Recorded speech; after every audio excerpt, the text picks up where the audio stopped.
Hello again.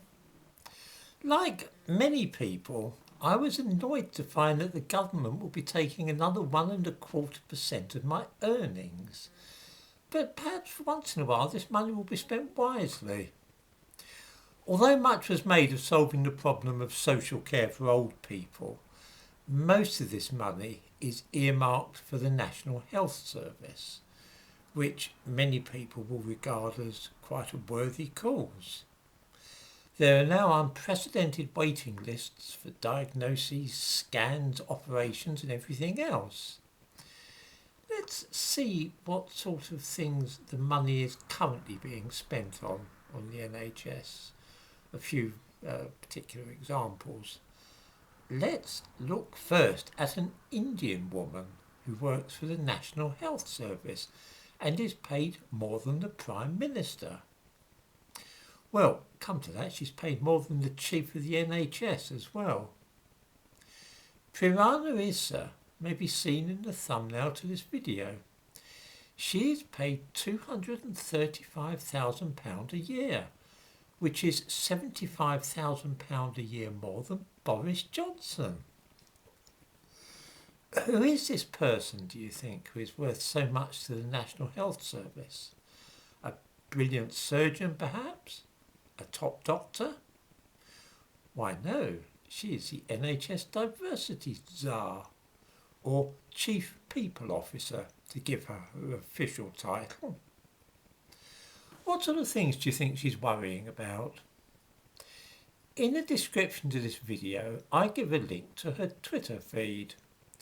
On September the 15th, she was tweeting about the disparities faced by ethnic minority doctors in the NHS. I need hardly say this is a lot of nonsense. I'll say more about that shortly. It simply means, when they talk of these disparities, that there's not all that many black surgeons and professors for reasons that have little to do with racial prejudice. But Issa has committed herself to ensuring that more senior positions in the NHS are filled with non-white staff. Apparently there are too few of them at the moment. A good deal more research needed about that claim, I fancy. On September the 10th, she was tweeting about homosexuality and the fact that there is seemingly a lot of it in the NHS. I might mention at this point that most of us would be only too glad to be able to see our general practitioner face to face if necessary. I seriously doubt that many people watching this would be asking themselves whether he or she was a homosexual. Speaking for myself, I couldn't care less about the sexual orientation of a doctor, as long as the person is a good doctor with whom I can actually get an interview. There's loads about homosexuality and wishing people Eid Mubarak and all the rest of it, but perhaps not quite as much about dealing with waiting lists as some of us would like to see. Is this apparatchik really worth £75,000 a year more than the Prime Minister? One rather doubts it. But there, that's what some of your money will be going on when you start paying the new levy. Then there are some fascinating training courses on the Black Lives Matter movement. I give a link to these as well. I'm afraid that you need to log in, which a helpful nurse did for me, but I can tell you that it is extraordinarily dangerous stuff. BLM is described as a healing movement, which is working to eradicate white supremacy. I'm sure some of us will remember the healing that the big Black Lives Matter movement attempted in American cities last summer.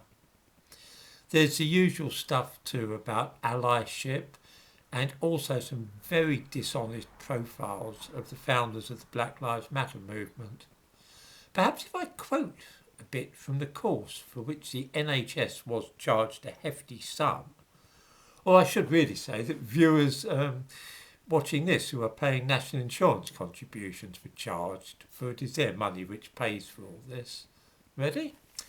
BLM's philosophy would encourage the NHS to critically evaluate its organisations and practices to address the systemic barriers which have retained and relegated BME nurses to the lower tiers of the nursing hierarchy for decades. This is rubbish. There are plenty of doctors and senior nurses of Asian origin, a disproportionately high number when you look at their percentage in the population. This is because pupils of Indian and Chinese origin tend to do well at school and get good grades at GCSEs and A-levels. There are a few black doctors and nurses at high levels because they often don't do as well at school and are not as well qualified for jobs in the higher grades. It's not the fault of the National Health Service, and there's nothing at all to do with racial prejudice. These training courses are full of stuff about white privilege and all the rest of the jargon, and it's all horribly divisive. Before we start chucking money at the National Health Service, I think it might be a good idea to see what they are currently spending their money on and if there is scope for savings. We might begin by getting rid of the diversity czar, who is costing as much as 9 nurses, and scrapping all the training courses which are centred around Black Lives Matter, which is of course a Marxist front organisation openly advocating revolutionising society, abolishing the police and so on. Perhaps we might find that we can make so many savings in this way that we'll not need to increase every worker's tax bill by 1.25%.